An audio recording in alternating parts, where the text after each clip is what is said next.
What unfolds when the monarchy's most steadfast figure, Princess Anne, takes a defiant stand against Queen Camilla, and King Charles finds himself stuck in the middle? And what final wish from the late Queen could unravel the balance of royal power? This isn't just a battle of titles. It's a deeper story of loyalty, legacy, and quiet rebellion inside one of the most scrutinized families in the world. At a state dinner, glittering with prestige and formality, one moment stole the night, and it wasn't on the program. Surrounded by nobility and tradition, Princess Anne made a move that shook the very foundation of royal decorum. With her usual composed authority, she walked over to Camilla and, within earshot of stunned guests, declared plainly, "You are not the queen, you are the Queen Consort."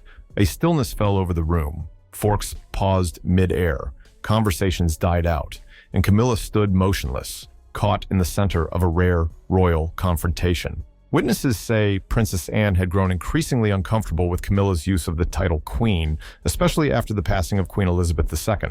Privately, she had voiced her disapproval. But this was a public reckoning.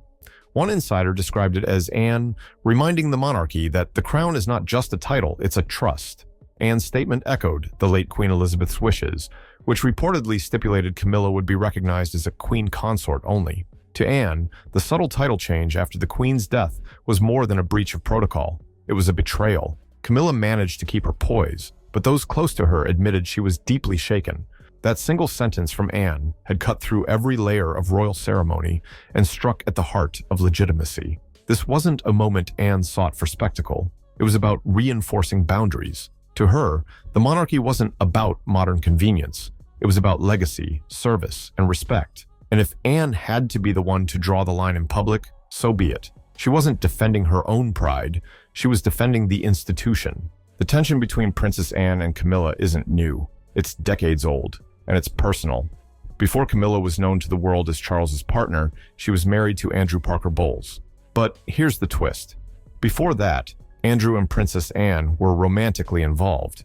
Anne and Andrew shared a strong connection, but royal tradition had other plans. Because Andrew was Catholic, their relationship was quietly halted. Royal protocol prohibited Anne from marrying outside the Church of England. It wasn't just a breakup, it was a forced sacrifice. Not long after, Camilla and Andrew became a couple. To some, this was coincidence. To Anne, it may have felt like salt in a wound.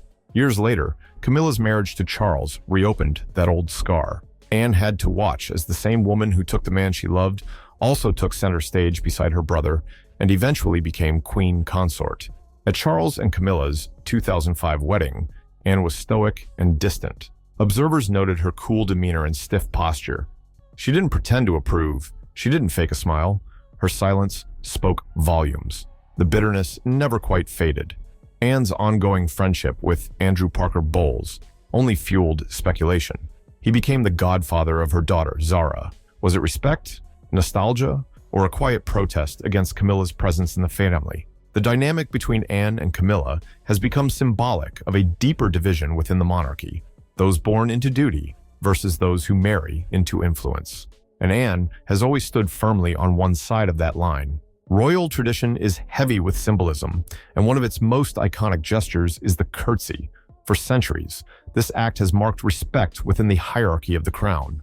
But Princess Anne has never been one to bend easily, literally or figuratively. When talks arose of Camilla ascending to full queen status, Anne made her position unmistakably clear. Not to Camilla. Not now. Not ever. This wasn't a petty move.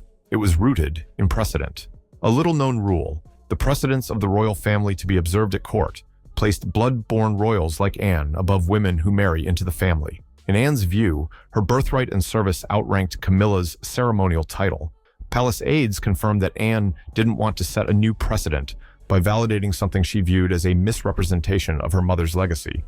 She didn't just oppose the symbolism, she challenged the legitimacy, and she did it with action. At King Charles's coronation, Anne's decision to arrive on horseback in full military regalia was more than ceremonial, it was strategic.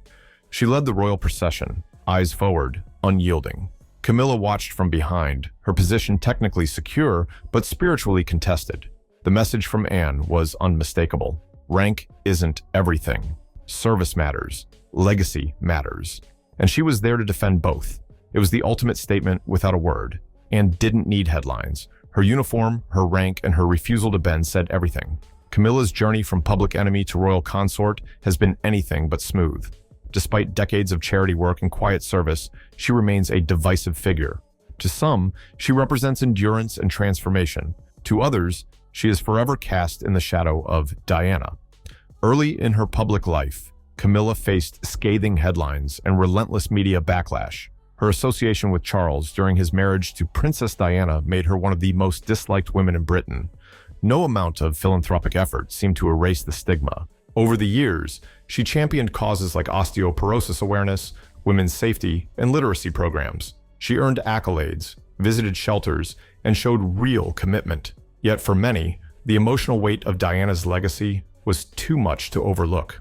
When Camilla began using the title Queen instead of Queen Consort, critics saw it as overreach. In the eyes of the public and Anne, it was a step too far. Her ascent, while lawful, still felt unearned to many, and that perception may never change. As Camilla struggled for acceptance, another royal woman emerged and was embraced almost instantly. Kate Middleton didn't just marry into royalty. She became royalty in the public's eyes through her grace, work ethic, and warmth. From the start, Kate was viewed as a modern yet traditional choice. She didn't chase fame, she embraced duty. Whether visiting sick children or advocating for mental health, Kate appeared sincere, steady, and dependable. Camilla reportedly saw Kate's popularity as a threat. Palace sources say tension grew between the two women, especially after Kate was named Princess of Wales. The title had once belonged to Diana. For the public, it was a sign of hope. For Camilla, it was a painful reminder of the past. Reports claim Camilla even attempted to put Kate's parents in their place by making them use the servants' entrance at the palace. If true, it was a power play that backfired. Kate's quiet resilience and popularity only grew stronger. King Charles finds himself in an impossible position. He's the monarch, the husband, the brother, and the father, all at once. And each role pulls him in a different direction. On one side is Camilla, his partner of many years, who stood by him through personal and public challenges. On the other is Anne, his sister and one of the most respected royals alive, who remains steadfast in upholding their mother's legacy. Charles hasn't publicly addressed Anne's rebuke or Camilla's title, but insiders suggest the silence is strategic. Speaking out risks dividing the family further and alienating the public. For now, he walks a tightrope, hoping time will soften the edges of conflict, but time may not be on his side. Prince William's relationship with Camilla has always been strained. While he maintains civility, insiders claim there's little warmth. For William, Camilla is a constant reminder of the emotional turmoil surrounding his parents' divorce and his mother's tragic death. From a young age, William was deeply protective of Diana. He once said he wanted to be a police officer just to keep her safe.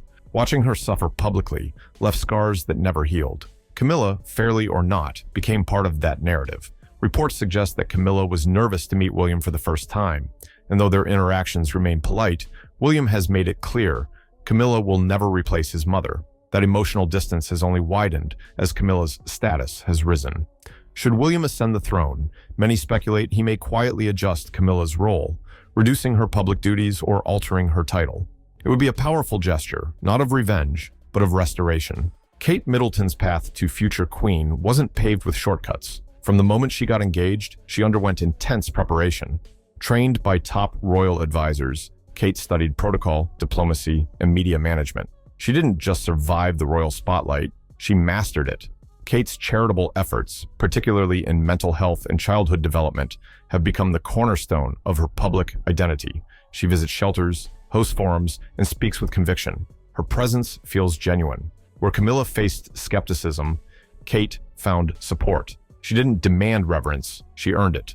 Today, Kate is more than just the wife of a future king. She's the embodiment of a modern monarchy, calm, composed, committed. The comparison between Kate and Diana is inevitable. Both captured the public's affection. Both prioritized people over protocol, and both became symbols of compassion within the monarchy. Kate frequently honors Diana's memory, wearing her jewelry, supporting similar causes, and displaying the same grounded empathy. Yet, she never mimics. She honors without imitating. Camilla, in contrast, remains a figure of controversy. Her efforts to reshape her image have had mixed results, and as Kate's popularity continues to rise, the contrast becomes even sharper. To the public, Kate represents the best of what royalty could be: Camilla, for many, still represents what royalty was. Kate's ability to connect emotionally with the people, to listen and respond to their concerns, mirrors what made Diana so beloved. Her presence is calming and sincere, and that authenticity resonates with a younger generation who view the monarchy with increasing scrutiny. In an age of staged perfection, Kate's ability to remain both relatable and regal sets her apart. Meanwhile, Camilla's public image, though softened over time, has never truly escaped the judgment of the past. She is respected, perhaps, but not adored, and in the world of royalty, adoration is power. It shapes headlines, influences legacy, and determines who the public is willing to fight for. The royal spotlight has officially shifted. King Charles may wear the crown, but the heart of the monarchy now beats with William and Kate. Their elevation as Prince and Princess of Wales wasn't just ceremonial, it was a signpost, a signal of transition, a hint at the monarchy's next chapter. With Harry and Meghan stepping away and public opinion fractured, the institution needed stability. William and Kate delivered that, and more. They're not just fulfilling royal duties, they're redefining them. Through global outreach, modern parenting, and real connection with people, they've become the faces of a future-forward monarchy. Kate's evolution from university sweetheart to future queen has been nothing short of strategic brilliance. Every public engagement, every speech, every cause she supports feels intentional. She knows the weight of her role and steps into it with quiet strength. Together, William and Kate represent a new era, one not defined by scandal but by service. As for Camilla, her place remains uncertain. Respected by some, questioned by many, tolerated by others, her influence may diminish over time, and if William has a say, it likely will. In time, historians may look back at this exact period, the visible shift from Charles and Camilla to William and Kate, as the monarchy's moment of quiet revolution, not with fanfare, but with subtle, decisive change. And the people, it seems, are already on board. Now it's your turn to weigh in.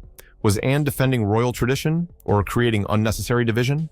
Did Camilla earn her place or overstep her bounds? And is Kate Middleton truly the future of the monarchy, or is the past still too powerful to escape? Leave your thoughts in the comments. Don't forget to like, subscribe, and hit that notification bell so you never miss the latest royal revelations. Thanks for watching. Until next time.